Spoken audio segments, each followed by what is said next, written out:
Hello there, Doctor. I hope you're doing well, hydrated, and also prepared for today's schedule.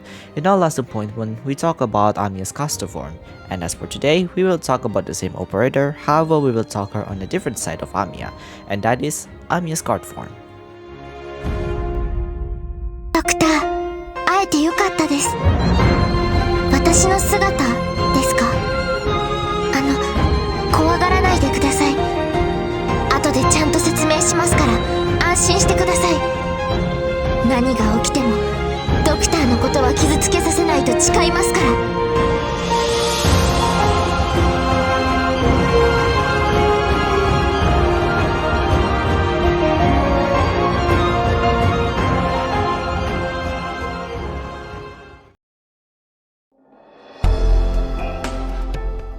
Last time, we talked in detail on Amiya as a caster. There are several things to consider, but to summarize everything, her third skill is the best skill to invest, and she is also one of the most low-budget boss killer in the game that still lasts until today. Of course, there are so many better options, but she is still a very solid option if you need consistent true damage source, or if you don't have any other alternatives yet. Today, we will cover her god form, which surprisingly has more guides than her caster form because this form was released quite some time after the game's release, and also the first alternate character we ever got in this game. Of course, Skadi was marketed as the first alternate character, but I'm talking about the very first one, which Amiya does count since she has different set of skills and completely different voice lines as well. Like last time, we will be covering Amiya's talents, her skills along the best team compositions, things to consider before building her, and finally, my overall opinion about Amiya. As for side bonus, I will give you my opinion which class is the best, although this probably won't be the longest section because you can always change your class anytime you want. Also like last time, we will be testing her on 3.8 challenge mode. With that out of the way, let's get started.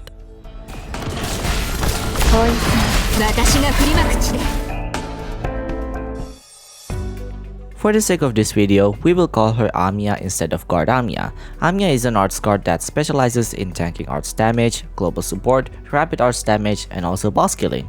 Unlike Amiya's caster form, this class has a little bit of support, and this class also has less significant skill point than her caster form, which make this class easier to manage. There are however some similarity between the two classes, being that she is still able to frequently deal rapid arts damage, and she is also a boss killer. Her boss killing skill however can be quite difficult to use due to certain mechanics that we will talk about later. Of course, there are very significant differences between her forms, and that should be taken as granted, especially Amiya changed herself completely from a ranged operator to a melee operator, which we will discuss on that later.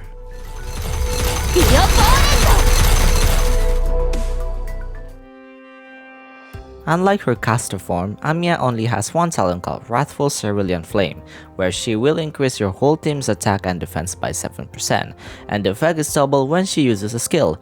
Despite being a minor buff, she still supports your allies while also becoming a reliable DPS for your team. Not only that, she also buffs herself with this talent whether she uses a skill or not. Eventually, this also benefits her second skill as well, and we will talk about that later in this video. So by the time I'm making this video, her module is not available yet, but I will update that later in the pinned comment once her module is released to give my thoughts.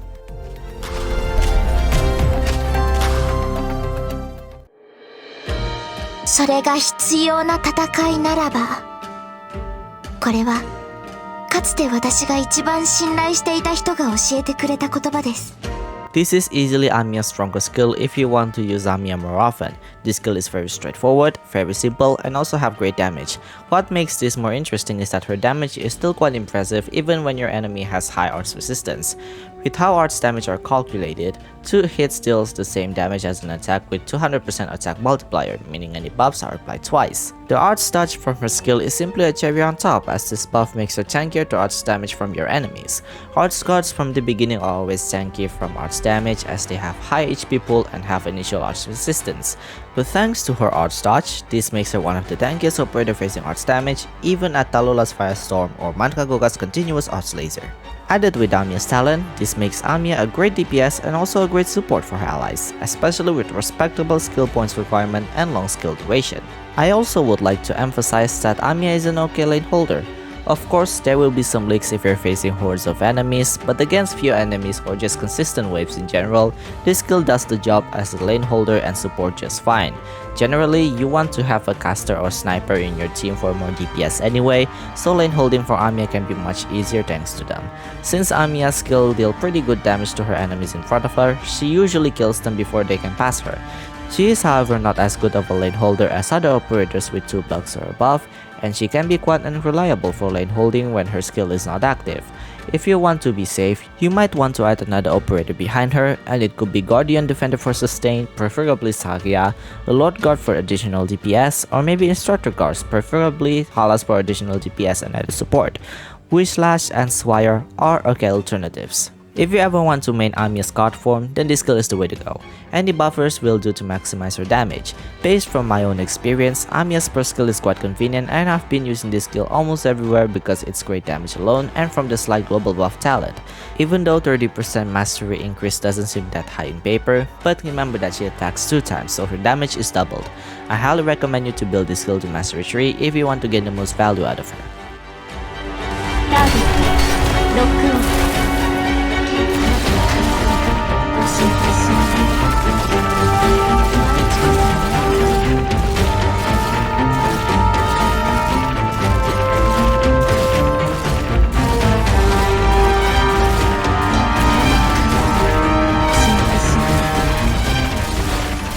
いつまで戦えば大地に広がる怒りの炎が静まるんでしょうか。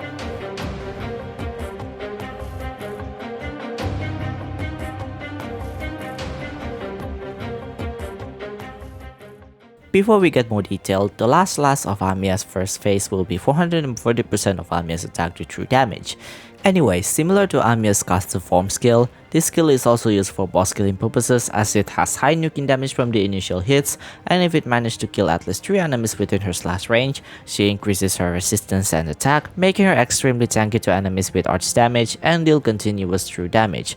Another good thing to consider is that this skill only has 20 skill points, which is 5 times lower skill requirement than her custom mode's third skill. If you're familiar with Chan's third skill, then this skill is basically that, but with arch damage and added true damage in the end. Of course, there are differences being that this skill has specific targeting while Chan's skill has normal targeting. There are plenty of differences despite having similar skill, but maybe we'll discuss that on later videos. Let me know in the comments if you want me to do that. Moving on, there are several things to consider for this skill however, as the most noticeable one would be the limitation of only usable once per operation. This means you have to strictly put good time into this skill and use it only if there are mobs within her range to bring the most optimal results possible. Secondly, the skill buffs are only applied to her if she managed to defeat enemies. If she doesn't, then she will deal quite mediocre damage after her slash phase. It is also worth noting that her slash damage do increase when she kills an enemy during the phase, making it stronger on her next remaining slashes. Before I get to the final point, some people might argue that the damage from the slash will be enough to damage your enemy and defeat them. So with that, let's do a comparison between the two, with one only deal damage while the other will utilize the skill requirement. Both skills are at mastery 3, so you can see for yourself how significant the differences are.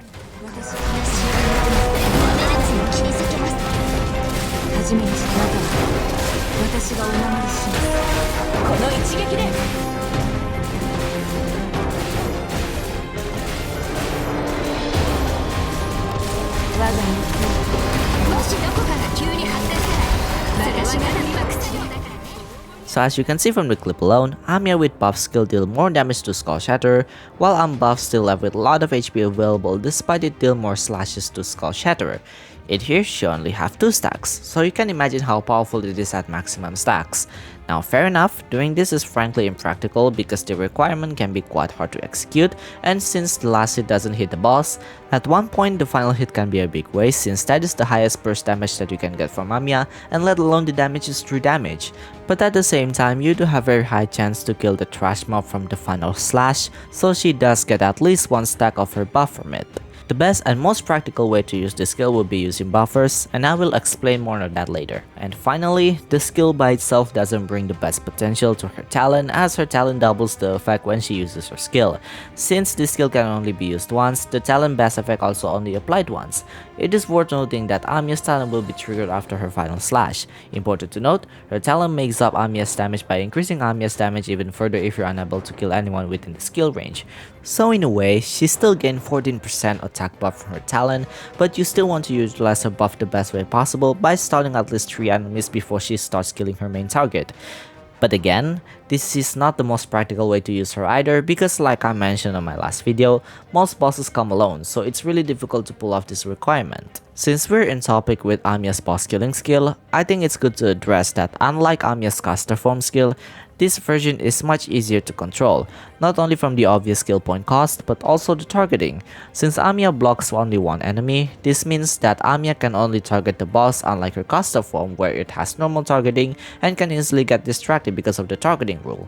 Because of this, you can say that this skill is slightly more reliable when it comes to boss killing, but again when it comes to damage, caster form is a much better option. Since this skill can only be used once, this also means that she is not effective against boss enemies or just enemies in general that can revive themselves, especially if they have invulnerability for a few seconds. Simply, if you're unable to defeat enemies during the slash state, you can always bring a buffer to help with Amiya's damage and of course dedicated supporters that can help increase damage taken by enemies. And similar like Amiya's caster skill, since this skill can only be used once per battle, any attack speed buff from your allies will benefit Amiya significantly. And since Amiya is an arts god whereas she has higher defensive stats than her caster alternative, this means she has high synergy with Tag to further deal more damage to her enemies and also added attack buff from Axe skill. Just make sure to heal Amiya after to ensure her survivability.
Unlike Amiya's caster form, her god form is more well received, and for a good reason too, being her first skill is quite powerful for general use and her talent is a decent cherry on top. Since Amiya brings great damage and also utility that your whole team can get the advantage of, it's no surprise that a lot of people see Amiya's god form as a good investment. With Aesthesia and Sideroka as our only option for 5-star arts guard alternative, Amiya can be considered as the best option within the three, which is what makes her more valuable in late game as she brings utility to further support your teammates at their role. However, I have to say that Aesthesia is more reliable as a lane holder than Amiya if you're facing hordes of enemies, and just like Amiya, her skill also has low skill points requirement, although with rather short skill duration. Simply put, from these three options, Amiya is the most offensive out of the three, being have very strong double attack skill and able to support her allies. Aesthesia is in the middle side of the spectrum, being able to be defensive and also a more reliable lane holder than Amiya, while Sideroka can be considered as the tankiest out of the three, being able to sustain herself, which is great if you want someone to hold the lane where medics cannot reach her. While Amiya's support role is not as huge as Bard supporters or Warframe per se, you have to remember that her buff is global, and this is already better than most instructor guards where they have very restrictive conditions to apply their buffs to. Like Doberman can only apply her buffs on low rarity 3 stars, Swire and Wishlass can only be with melee operators, and Palas can only buff an ally in front of her or Minuan operators, which there are not a lot of options in Minuan faction to begin with, and either they don't really have great synergy with Palas or they're just not worth the investment. Of course, Wishlass and Palas have their own set of niche, while Doberman and Swire are underperform. Swire, however, becomes more usable once you upgrade her module, so keep that in mind. But back to Amiya. All in all, this is a very solid form. She is able to support her allies while also being offensive at the same time. Her second skill definitely has some charm by itself, however there are a lot of issues within the skill, being it can only be used once, and you have to bring a buffer with you if you're unable to pull off the skill's requirement, which I can only think you have to do that almost every single time. Since you can only use this skill once, she is also not the best option for bosses that can revive themselves, which hampers Amiya's usage even more. Worst of all, boss killers generally can be used as helidrop operators to help clearing waves, and this is not the case for Amiya because of the skill's restriction. Now that module is a thing, I can only think they will give her a talent buff that is related to her second skill than her first skill, since it is her signature move that our nets try to sell out of her. At least that is how I see it. Her second skill seems to be a Tallulah counter, but even then Amiya's caster form does the job better at defeating Tallulah, and the god form's first skill does the job much better than her second skill. And worst case scenario, they might improve Amiya's support capability instead, which is not a surprise but also a very welcome upgrade. If I can predict, they might increase Amiya's attack upgrade up to 20%, or maybe they add attack speed buff as additional module effect, but we'll just have to wait and see. Honestly, if anything, that's about it. Amiya's most glaring issue is not herself overall, but her second skill. Outside of that, she is a very usable god that you can use almost everywhere. Whether you want to use her as arch tank or DPS lane holder, she does the job just fine. While her first skill is very simple, it is also quite strong and also quite tanky to arch damage, even though there are some RNG elements on hold. She does have some sort of competition with 6-star limited character Texas, which in some cases you can say that Texas Alter is better than Amiya because she can reduce enemies resistance, meaning she also deal more damage to enemies. We saw how this worked with Haze vs Amiya in my last video, and theoretically speaking, this should also be the same, especially Texas has way faster attack interval than Amiya because of the class differences. But again, Texas Alter is 6 stars, so this is not really a surprise by now. This shouldn't really be a comparison in the first place since they have different classes and different use, but I know someone might mention this and they do have similar skills, so here we are. Now I think we should talk which class is better. I do see some people saying that it can be quite annoying to constantly change your class often, and for doubters out there who don't want to do that, then the answer is very simple. If you want to make Amiya as a boss killer, then her caster form is the best option. Not only the mastery gain is massive, but also deal higher damage than her god form. But if you're into general use for Amiya, then her god form is the best option. Amiya's god form is quite reliable as a lane holder, even with only one block. She also gives a decent support to your allies as well, which is not massive but still a good buff to make your allies stronger. Now it is fair that both forms can do general use and boss killing, but they are not the best at both sides either. Like I mentioned in my last video, Amiya's customer can be quite unreliable as general use and her first skill is very weak. Similar to the god form, her boss killing skill can be very inconvenient to use because you can only use it once and the buff requirement is very restricting. So at the end of the day, both forms give you the best of two worlds, you just need to choose your poison.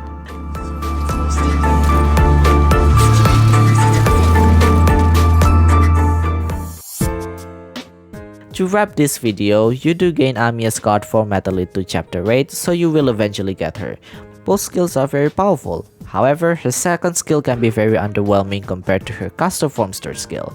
But like her caster form, all her skills have great mastery gains, so investing on both skills is not a terrible idea either. With all that being said and done, my experience with Mastery 15 Amiya is very good so far.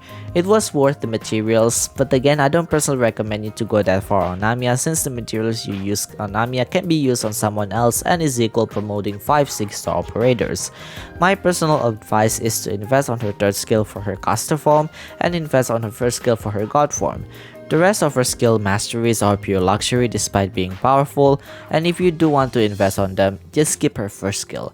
Amiya is a powerful asset for any free-to-plays out there, and even though she is outshined, she is still a solid option for everyone to use anytime you want.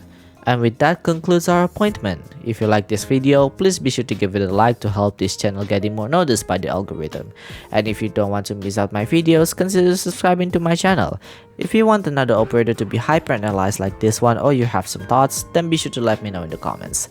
With that being said, thank you so much for watching and I'll see you in our next appointment. This is Neko signing out. Have a nice day and best of luck with hunting, Doctor.